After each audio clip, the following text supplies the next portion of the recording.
तो क्या एमएससीयू का अब डाउनफॉल शुरू होने वाला है? क्योंकि रिसेंटली एमएससीयू की तरफ से एक मूवी आई है थामा, एंड नो ऑफेंस यार, movie was really too good, क्योंकि मूवी का वो सिमेट्रिसिटी काफ़ी अच्छी थी जो कि हम एक्चुअली एक मूवी में देखना चाहते हैं। जैसे कि इन्होंने अपने यूनिवर्स की बाकी सारी मूवीज़ के साथ कितनी खूबसूरती के से कनेक्ट किया, इसके साथ साथ इनकी story, humour, timing and all that movie काफ़ी ज़्यादा अच्छी है। और इसके साथ साथ ये नहीं भूल सकते कि इसमें एक पीक सीन भी आता है जब भेड़िया और बेताल की फाइट होती है, एंड ये सीन भूलने वाला नहीं है।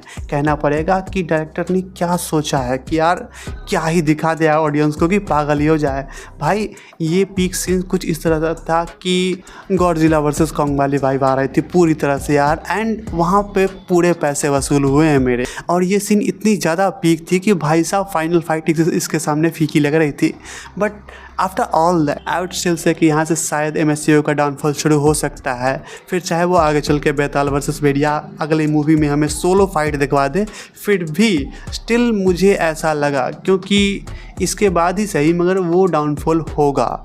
एंड इसके काफ़ी मेजर रीजंस है जिनमें से मैं तुम्हें 2 बताने वाला हूँ। अगर तुम्हें पसंद आती है तो ठीक है, वरना भाई आधी वीडियो देख के मुझे गालियाँ मत देना कमेंट बॉक्स में। खैर बैक टू आवर टॉपिक, अब बात कर लेते हैं थामा मूवी की, जो कि काफ़ी ज़्यादा अच्छी है एंड कहना पड़ेगा मूवी ने काफ़ी ज़्यादा अच्छा कलेक्शन भी किया है बॉक्स ऑफिस पर। बट अब बात कर लेते हैं कि ये मूवी क्यों आगे चल के डाउनफॉल का कारण बनेगी। क्योंकि अब अगर तुम देखो इस मूवी के बारे में या फिर एमएससीयू के पुराने मूवीज़ के बारे में, तो काफ़ी सारे फ्रेम्स और कैरेक्टर को तुम सिमिलर लेकर चल सकते हो। क्योंकि ऐसा लगता है कि मैंने जैसे कि अपने पुराने वीडियो में बताया था कि एमएससीयू एक पार्टिकुलर पैटर्न को यूज़ कर रहा है अपने मूवीज़ को हिट कराने के लिए, एंड इसी के साथ साथ एमएससीयू का हर एक मेन लीड रोल एक सिमिलर कैरेक्टर को कैरी करता है, जो कि तुम्हें एक पैटर्न जैसा देखने को मिलेगा अगर तुम इस मूवी को देखोगे।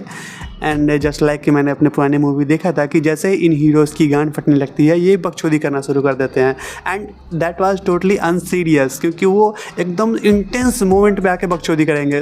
तुम कहो कि फक यार, जैसे कि तुमने इस थामा मूवी में देखा होगा कि उसे उस केव में डाल दिया रहता है जहाँ वो दरिंदा उसे ऑलमोस्ट खाने वाला रहता है। वहाँ वो जाके कहता है ओ टाइम यार, यहाँ मेरी गांड फटी है और आप बकचोदी पेल रहे हो। वाह यार मूवी काफ़ी अच्छी है, बट ये सीन्स काफ़ी हिलेरियस थे। और एमएससीयू के डाउनफॉल का फर्स्ट इशू यही होने वाला है, जो कि अगर तुम देखो तो एमएससीयू की अभी तक की जितनी मूवीज़ आई हैं उन सारी मूवीज़ को सिर्फ 2 डायरेक्टर ने डायरेक्ट की हैं, एंड सिर्फ 2 डायरेक्टर ने डायरेक्ट की हैं, इसलिए ये सारी मूवीज़ ऑलमोस्ट एक जैसी लगती हैं। फॉर एग्जाम्पल के लिए अभी हम ले लेते हैं संदीप रेड्डी वांगा की मूवी, जो कि रिसेंटली आने वाली है, एंड हम लोग सब जानते हैं कि ये मूवी हिट करने वाली है। क्यों? क्योंकि ये संदीप रेड्डी वांगा की मूवी है, एंड ये बंदा अपनी मूवी में बिल्कुल भी कॉम्प्रोमाइज़ नहीं करता।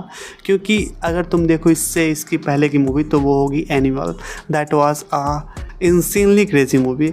इसके बाद तुम बात कर लो कबीर सिंह की, तो भैंचो वो तो पागल सा ही मूवी था।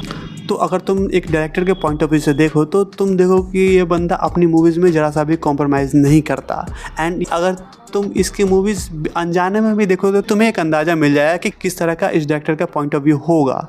तो यहाँ पे मेरा कहने का पॉइंट है कि हर डायरेक्टर का अपना एक आर्ट स्टाइल होता है जो कि वो अपनी मूवीज़ के द्वारा दिखाता है, और यही हमें एमएससीयू के डायरेक्टर से देखने को मिलती है। लाइक जिसने स्त्री को बनाया था उसने स्त्री 2 को भी बनाया था, एंड दोनों मूवीज़ ही बेहतरीन थी। मगर यहाँ पर देखने वाली बात ये होती है कि इन दोनों मूवीज़ में तुम्हें फ्रेम्स को रिपीट करता हुआ दिखाई देगा।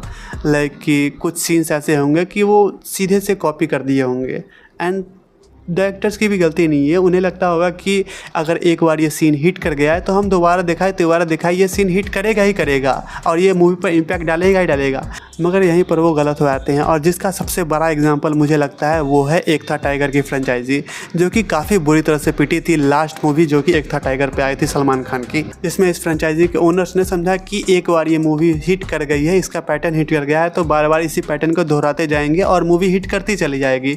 मगर एक बार ये हो गया, 2 बार हो गया, मगर हर बार ये नहीं चलता, और इसी कारण लास्ट मूवी जो कि एक था टाइगर की फ्रेंचाइजी की थी वो पिट गई। और तब भी जब इसमें सलमान खान जैसा बड़ा स्टार था जो कि उस टाइम में अपने पीक फॉर्म में चल रहा था, तो तुम समझ सकते हो कि कितनी बुरी हो सकती है अगर इस चीज़ को सुधारा नहीं किया। क्योंकि आपको ध्यान देना होगा कि हर एक डायरेक्टर का अपना एक आर्ट स्टाइल होता है, तो आपको कंटिन्यूसली अपने डायरेक्टर्स को चेंज करना होगा, कुछ टैलेंटेड डायरेक्टर्स को देखना होगा या फिर अंडररेटेड डायरेक्टर्स को देखना होगा। आप एक मूवी ऋषभ शेट्टी से करवा सकते हैं जो कि हाल ही में काफ़ी ज़्यादा फेमस हुआ है अपना कांतारा मूवीज़ को लेकर। तो आप इसके साथ साथ और भी सारे अंडरडॉग्स डायरेक्टर्स हैं जिनको आप अप्रोच कर सकते हैं जो कि आपके लिए काफ़ी अच्छी मूवी बना के देंगे। एंड यही चीज़ हम सीख सकते हैं जो कि फॉरेन के जो यूनिवर्स चल रहे हैं लाइक मार्वल और डीसी, उनमें अगर तुम देखो तो हर मूवी एक अलग डायरेक्टर ने डायरेक्ट की है एंड उनका एक अलग पर्सोना है, जिसके कारण उसमें जो वैराइटीज़ आती हैं उनकी मूवीज़ में, जिसके कारण वो मूवीज़ चलती हैं। तो मैं चाहूँगा कि एक बार आप इस पर ध्यान दें। तो ये तो हो गया फर्स्ट पॉइंट जो कि एमएचसीयू के शायद से डाउनफॉल का कारण बन सकता है फ्यूचर में। अब बात कर लेते हैं सेकंड पॉइंट की, जो कि अभी तक हुआ नहीं है मगर आगे चल के इसके आसार बहुत ज़्यादा हैं। एंड मैं एमएचसीयू की आने वाले फ्यूचर प्रोजेक्ट्स को देखते हुए ऐसा कह रहा हूँ, क्योंकि अभी तक आप जो अपनी मूवी में एक्सप्लोर कर रहे थे वो थे मिथिकल बीइंग्स और फोल्कलोर स्टोरीज के कैरेक्टर्स, तो वहाँ तक तो सही था। मगर अब अगर तुम इस एमएचसीयू के फ्यूचर प्रोजेक्ट्स को देखो तो वो ज़्यादातर तुम्हें एक रिलीजियस कंटेंट ज़्यादा लगेंगे, जो कि कहीं से भी एक यूनिवर्स का पार्ट होने के लिए सही नहीं है। अगर ये सिंगल मूवी होते, सोलो मूवी होते तो वो काफ़ी हद तक सही था, चलता। मगर आपको ध्यान देना होगा कि आप एक यूनिवर्स क्रिएट कर रहे हो जो कि अभी तक काफ़ी अच्छा और सक्सेसफुल जा रहा है, तो आप इतना बड़ा स्टेप क्यों लेना चाहते हो, और वो भी एक रिलीजन के थ्रू? क्योंकि आप एक यूनिवर्स बना रहे हो जो कि आपको समझना पड़ेगा कि आपकी मूवी अक्रॉस द वर्ल्ड देखी जाती हैं और वो सारे एक ही रिलीजन के नहीं हैं। एंड बहुत अच्छी बात है कि आप अपने रिलीजन को एक्सप्लोर करना चाहते हैं, दुनिया को दिखाना चाहते हैं, मगर ऐसा नहीं है। धीरे धीरे वो एक रिलीजियस इशू हो जाता है और खुदा ना खास्ता या फिर भगवान न करे कि कुछ ऐसी गलतियां आप करें उस मूवी में जो कि उस पर्टिकुलर रिलीजन के और कास्ट वाले को ऑफेंड कर दे, तो ये मूवी एक बहुत ज़्यादा डिज़ास्टरस हो जाएगी और लोग अननेसेसरली उस मूवी को हेट करना शुरू कर देंगे, उस यूनिवर्स को हेट करना शुरू कर देंगे, जो कि मैं नहीं चाहता। क्योंकि मेरा अभी तक का one of the favourite universe में से एक ये भी है, मार्वल के बाद और डीसी के बाद। तो मैं चाहूँगा कि ये आगे चल के अच्छा ग्रो करे।